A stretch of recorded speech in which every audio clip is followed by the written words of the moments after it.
গোটা পৃথিবীর ভিতরে শুধু মানুষ আমার নবীজির জন্য পাগল, বিষয়টা এমন না।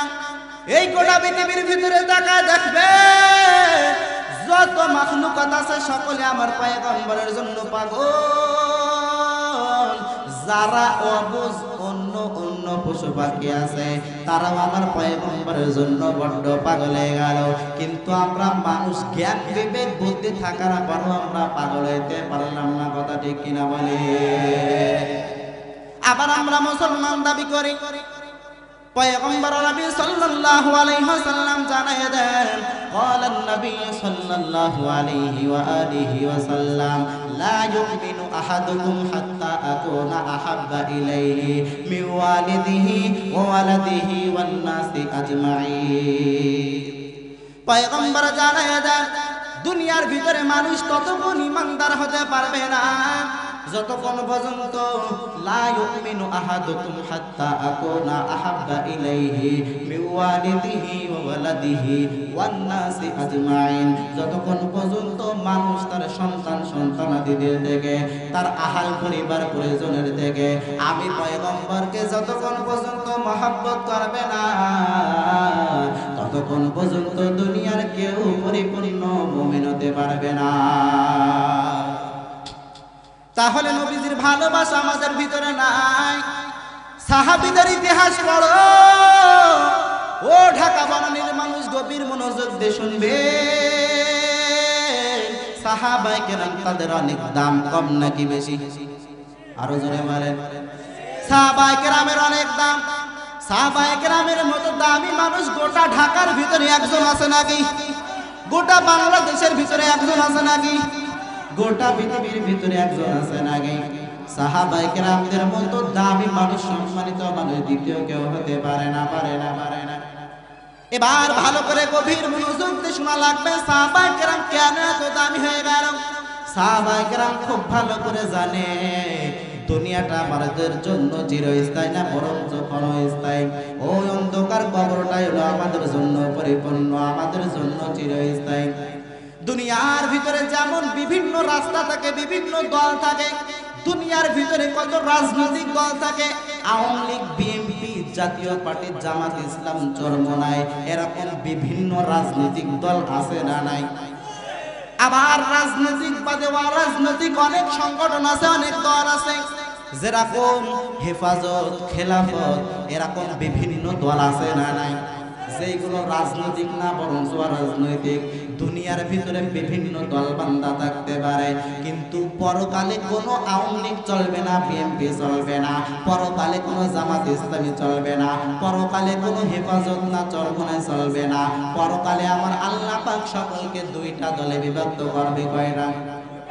ও ঢাকার মানুষ গভীর মনোযোগ দিবেন। এবার আল্লাহ পাক পরকালে দুইটা দলে বিভক্ত করবেন। একটা দলের নাম হলো ফারিকুম ফিল জান্নাত, এক দল মানুষকে আল্লাহ তাআলা জান্নাতে দিয়ে দিবে। আর একটা দলের নাম হলো ফারিকুম ফিস সাইর, আল্লাহ পাক আরেকটা দলকে জাহান্নামের ভিতরে দিয়ে দেবে। এবার গভীর মনোযোগ দিয়ে শোনা লাগবে, কোন দলের মানুষ জান্নাতে যাবে আর কোন দলের মানুষ জাহান্নামে যাবে এটা বোঝা লাগবে। রে বান্দা, আওয়ামী লীগ করলে জাহান্নামে যাবা, বিএনপি করলে জাহান্নামে যাবা, এটা বুঝাইতে চায় না। কি বুঝাইতে চাই? গভীর মনোযোগ দিয়ে শোনা লাগবে।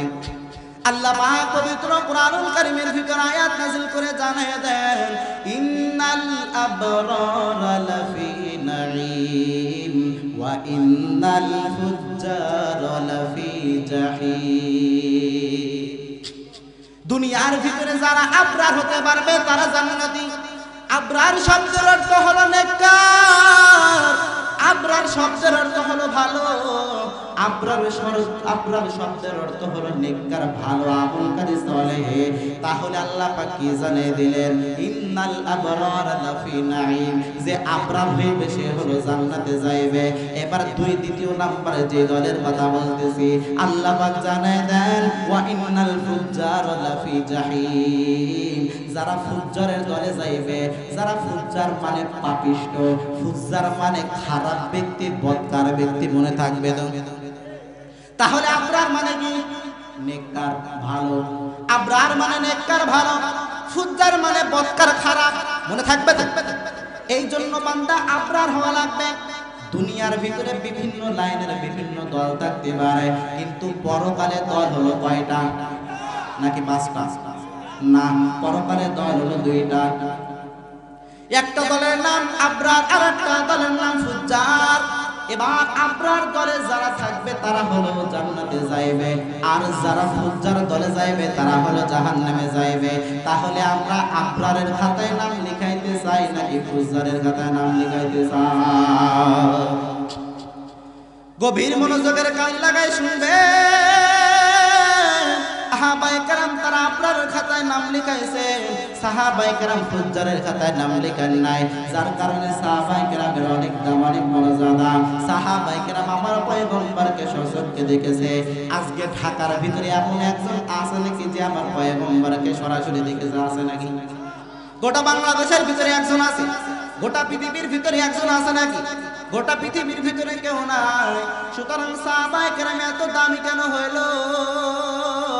সাহাবায়ে কেরাম ইসলামের জন্য তাদের জীবনটা বাজি রেখেছেন, ইসলামের জন্য তারা রক্ত ঝরেছেন, ইসলামের জন্য তাদের জানমাল সবকিছু পরিপূর্ণ ব্যয় করে দিয়েছেন। ইসলামের জন্য সাহাবায়ে কেরাম রক্ত দিতে রাজি, জীবন দিতে রাজি। ছেলে মেয়ে ভাই বোন আত্মীয় স্বজন ভালো না কেন, সাহাবায়ে কেরাম সবকিছু ইসলামের জন্য কুরবানি করতে রাজি। কিন্তু আমরা বান্দা, আমরা জীবন কেন, রক্ত কেন, কিছু টাকা পয়সা আমরা দান করতে ইসলামের জন্য ব্যয় করতে রাজি না। কথা ঠিক কিনা?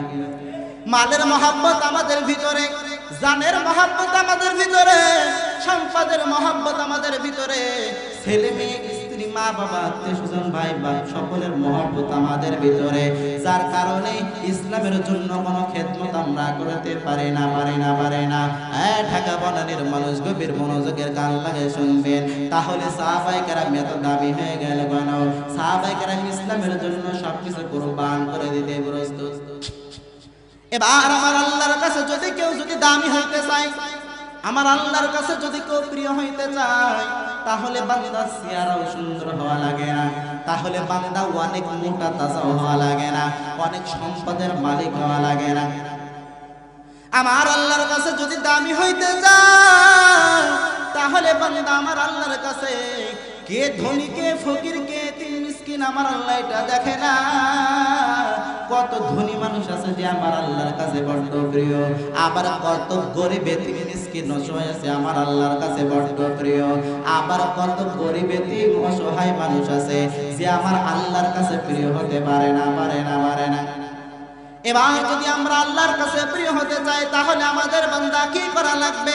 পয়গম্বর আরবি সাল্লাল্লাহু আলাইহি ওয়াসাল্লাম হাদিসের ভিতরে জানিয়ে দেন, ক্বালান নবী সাল্লাল্লাহু আলাইহি ওয়া আলিহি ওয়াসাল্লাম, ইন্নাল্লাহা লা ইয়ানজুরু ইলা সুওয়ারিকুম ওয়া আমওয়ালিকুম ওয়ালাকিন ইয়ানজুরু ইলা কুলুবিকুম ওয়া আমালিকুম, আও কামা ক্বালান নবী আলাইহিস সালাতু ওয়াস সালাম। পয়গম্বর আরবি সাল্লাল্লাহু আলাইহি ওয়াসাল্লাম জানিয়ে দেন, লা ইন্নাল্লাহা লা ইয়ানজুরু ইলা সুওয়ারিকুম, আমার আল্লাহ পাক কার চেহারা অনেক সুন্দর, কার চেহারা অনেক খারাপ আমার আল্লাহ এটা দেখে না। কার অনেক সম্পদ আছে এটা আমার আল্লাহ পাক দেখে না। ওয়া আমালিকুম, কি অনেক সম্পদের মালিক আল্লাহ পাক এটা দেখে না। এবার বোঝা লাগবে, গভীর মনোযোগের কান লাগায় শুনবেন, আল্লাহ পাক তাহলে মানুষের কি দেখে? পয়গম্বর আরবি সাল্লাল্লাহু আলাইহি ওয়াসাল্লাম জানিয়ে দেন, ওয়া কুলুবিকুম ওয়া আমালিকুম, আল্লাহ পাক দেখে একমাত্র মানুষের কলব, দ্বিতীয় নম্বরে ওয়া আমালিকুম, মানুষের নেক আমল। তাহলে এবার ভালো করে বুঝবেন, আল্লাহর কাছে প্রিয় হইতে গিয়ে মানুষের চেহারা অনেক সুন্দর হওয়া লাগে নাকি? হ্যাঁ, মানুষের চেহারা অনেক সুন্দর হওয়া লাগে না? যার চেহারা অনেক সুন্দর সেও যদি ইচ্ছা করে নেক আমল করলে, কলব পরিষ্কার করলে আল্লাহর কাছে প্রিয় হইতে পারবে। আবার যার চেহারা অনেক খারাপ সে যদি কলব পরিষ্কার রেখে যদি গুনাহমুক্ত জিন্দেগি বাদ দিয়ে যদি নেক আমল করে, সে কিন্তু আমার আল্লাহর কাছে বড় প্রিয় হইতে পারবে। বেলাল রাদিয়াল্লাহু আনহুর ঘটনা তো আপনারা সকলে জানেন। ওই আফ্রিকার কালো বেলাল রাদিয়াল্লাহু আনহু কি পরিমাণে সম্মান, বেলাল রাদিয়াল্লাহু আনহু কি পরিমাণে দামি, কি পরিমাণে মর্যাদাওয়ালা। বেলাল রাদিয়াল্লাহু আনহু তার চেহারা অনেক সুন্দর ছিল, বিষয়টা এমন না, বরঞ্চ তার চেহারা অনেক ছিল কালো কালো কালো। কিন্তু আমার আল্লাহর কাছে বেলালের দাম আছে না নাই বলো?